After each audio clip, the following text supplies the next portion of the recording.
And welcome back everyone to yet another lesson in web development. Today's lesson will be wrapping up our core project. And in today's lesson, we'll be dealing with front-end data management. For the most part, we've always interfaced with our data, at least in terms of updating our data via the database. Today, we're going to manage all of that through the user interface. Now, with that being said, let's have a look at the objectives for today's lesson. Now, as mentioned before, we'll be managing the data via our user interface, and we'll be using PHP to script some functionality so that we can actually grab that data and essentially add employees using a form. We know that we already have a form, so all we have to do in today's lesson is tweak our existing scripts so that we can combine our PHP and our HTML code so we can upload employees to the database. Now, without further ado, let's dive right in. Now, before we start scripting in Atom, the first thing I'm going to do is take the previous lesson that we worked on and I'm going to copy this. And you need to make sure that you are in the location where you installed XAMPP under the htdocs file. So in my case, that was C drive XAMPP htdocs. Remember, this is the folder where we serve our PHP documents. So I'm going to copy this over here and then I'm going to paste it. And then I'll just rename this to L7, which is a reflection of today's lesson. And essentially the reason I'm doing this is because we are going to continue working from the previous batch of scripts. So just to make sure that we have the previous batch of scripts intact, I decided just to make a copy of that and then just work from there. So this is going to be our new environment. Now going forward, I'm actually going to open up Atom so that we can start scripting. So once you've booted up Atom, we can go ahead and actually bring that folder into our environment. So over here, I'm going to say open folder. Instead of open file, we want to open an entire folder. I'm going to go up one level and I'm going to open up that folder that we just created. So I'll click on select folder. And this is going to be my environment. You'll notice that the code is exactly as from the previous lesson, which is exactly what we want. So the first thing I want to do is create a brand new script, and this script is going to be called a submit script. So let's go ahead and do exactly that. So over here, I'll say new file, and then I'll also save this file as PHP. So this is going to be submit.php. Now, much like we had this handler over here that we use to connect to our database, we are going to include that handler inside of our submit form as well. So what I'll do is head over to index, just copy this over here and bring that into my submit script or file over here. And again, the reason for this is so that we can access that handler to do all the heavy lifting when we submit data to our database. So next, I'm going to access my index.php script. And I'm going to do a bit of refactoring over here to make sure that my submit functionality is going to be compatible with what I have in my index.php. So I'm looking for the add employee modal, which is the modal that pops up when we click on add employee. And first things first, I'm going to actually refactor this so that this over here will be a form instead of just input button. So I'll take all of this code over here, I'll cut this out, and then I'll create a form, and inside of the forms braces over here, I'll just paste that code in again. Great, so let's start cleaning all of this up. So I'll just bring this up slightly over here as well as over here. So for the class, I'm going to pretty much leave this empty because I don't need a class for this form. I'm not planning on using CSS or JavaScript in any way on this specific form. And what I'm going to do is I'm going to change the action over here to submit.php.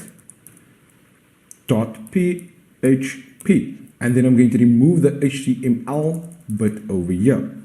So I'm also going to change the method, or I'll keep the method as post. Let's maybe just make this uppercase. And what's happening here essentially is that when the form is submitted, we are listening for a specific action, and that action is submit.php, and the method being used is a post method. If you remember from previous lessons in PHP, the post method or variable is a super global. So the idea behind this is that when I click submit, I'm going to be listening for whatever functionality is going to be scripted in my submit PHP script over here.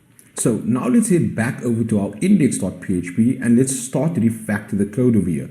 You'll notice that from our dashboard, And let's just refresh this quickly. We also want to make sure that we are listening to the script in L7 and not L6 from our previous lesson, which essentially is going to be the same. So if I click on add employee over here, the first input field asks me to supply a first name. But when we structured our database, keep in mind that we also had a column that took in an employee number.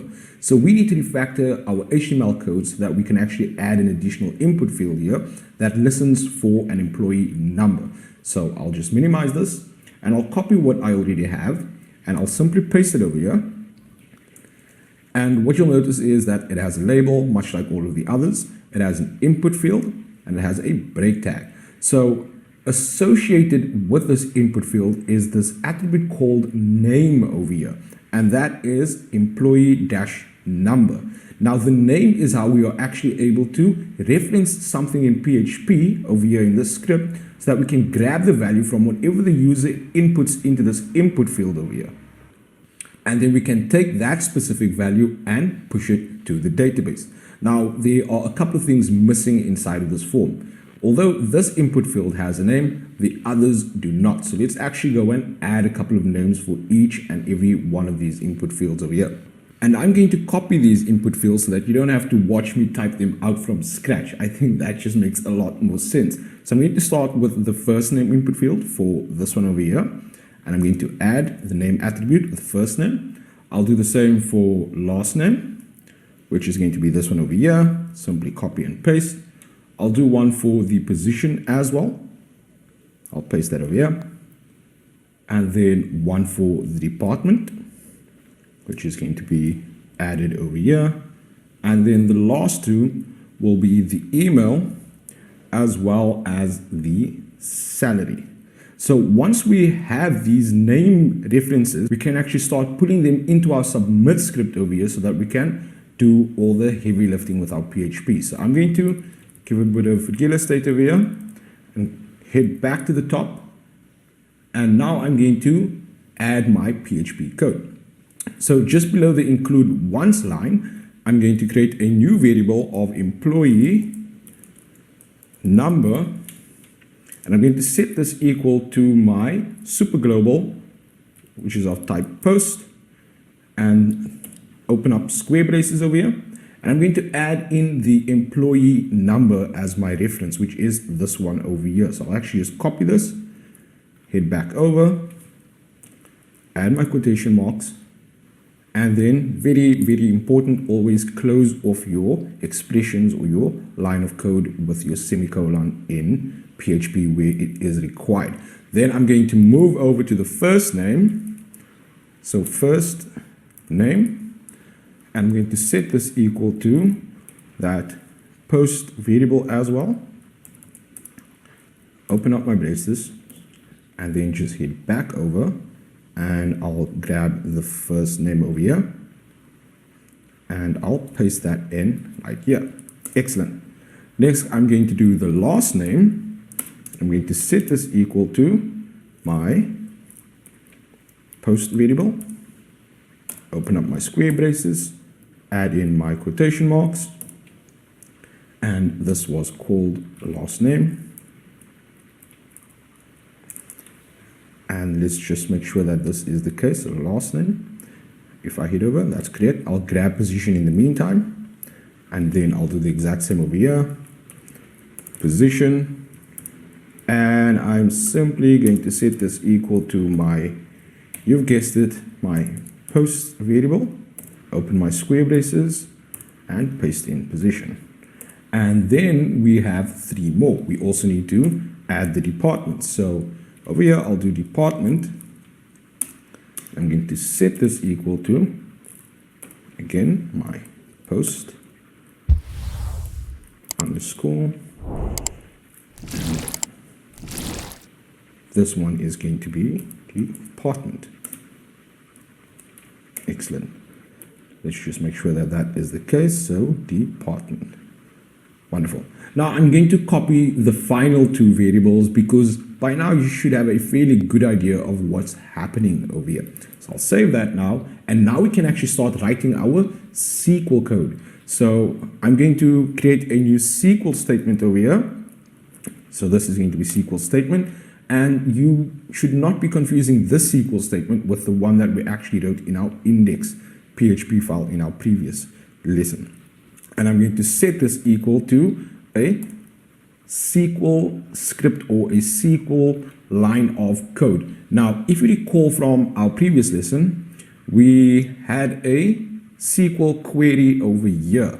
So instead of doing a select, what I'm going to do now is an insert operation. So I'll actually copy and paste everything that I already have, and we can just add that in here, and I'll walk you through exactly what's happening.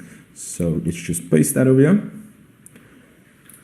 And if you remember from previous lessons, we worked with update statements, insert statements. We also worked with select statements. In this example, we are simply working with an insert statement to manage our data from the front end so that we can push it to the back end. So all we are saying is insert into employers, then we call the correct names of the columns. Now these names, these column names are exactly the same as the column names that we have over here. Employee number, last name, first name, department code, job title, salary, and email. So the idea behind this is that if I head back over to my script over here I'm calling department code. Now, the reason I'm calling department code and the reason I'm associating it with department over here is because I'm actually building a join. I'm joining something when I call it from my select statement over here. So again, from our previous lesson, we used the department code as a way to build relationships so that we can select and retrieve the associated department. So let's just head back over to our database. If I go to my departments over here, every department has a code, and each code is associated with a name such as technology, transport, marketing, and executive, as well as sales. So if I head back over here, let's actually just refresh this. This is where I'm retrieving all of that from. So the idea here is that when I add an employee, instead of adding the department name, I'm going to add the department code, which will be one of these codes, 1 to 5, because they are my primary keys in my departments table, and they are foreign keys in my employees table. So the goal here is to add one of these department codes in the department field over here, but then what gets retrieved is the department name associated with each code. So it's quite important to separate the select statement from these list items over here from the form insert statement that we are going to be running over here. Okay, that's very, very important. So now let's head back over to Atom, and inside my script, what I'm going to do now is head back over to my submit script. And again, let's just review this code. So I'm inserting values, the number, the employee number, the first name, the last name, the position, the department code, the email, and the salary. Okay, so it's quite important that you don't get confused between the difference of the department name and the department code, because the department code again is being used as a join to select our items. I hope that makes sense. So in a new line over here, I'm going to call that MySQL I object, which is the query object or the function or the method. And I'm going to pass in two parameters, and you've guessed it. The first is going to be my DB connection, and that I'm retrieving from here, my DB include script. And then the second parameter is going to be the actual SQL statement to run this query. So over here, I'll just say SQL, and I'm going to say statement over here. Great, so let's save that. And let's just close this off over here. And one other thing to note is that the values that I'm actually going to be passing in is the values that we've stored inside of these variables. Now, the values that we store inside of these variables are being retrieved from my input fields, and those are being supplied as the values that I want to insert into my database under these columns over here. Great. So now we've got one more line of code to add, and that is the header object, which is just going to allow me to redirect to the index.php file once the data has been submitted. So what I'm going to say in my quotation marks is location, And the location I want to go to is the index.php, add a question mark, submission is equal to success. So then I know that my data has successfully been stored. So then let's just add our semicolon over here. So we have location, index.php, question mark, submission is equal to success. Excellent. So heading back over to the index.php script, what I need to add is my type of button over here. Now my type of button as it currently stands is just a normal button, but I need to change this to a submit button so that it can actually submit the data. So going from a normal button, I'm going to change the type of this button in this add employee modal to submit. And then I'll save all of this. Fingers crossed. Let's head back over to our dashboard and let's test our code. So let's navigate to our front end. Let's just refresh everything. So we have a fresh start. I'm going to add an employee now. I'm going to give this employee a number of 1001 perhaps. And then the first name could be something like Jack Stevens. And the position could be something like a web developer. And the department is, if we have a look over here, we can see that the technology department has a code of 1. So I'm going to add in 1 over here. Then I'm going to give Mr. Stevens an email address, and that's going to be jstevens@jcoaches.com.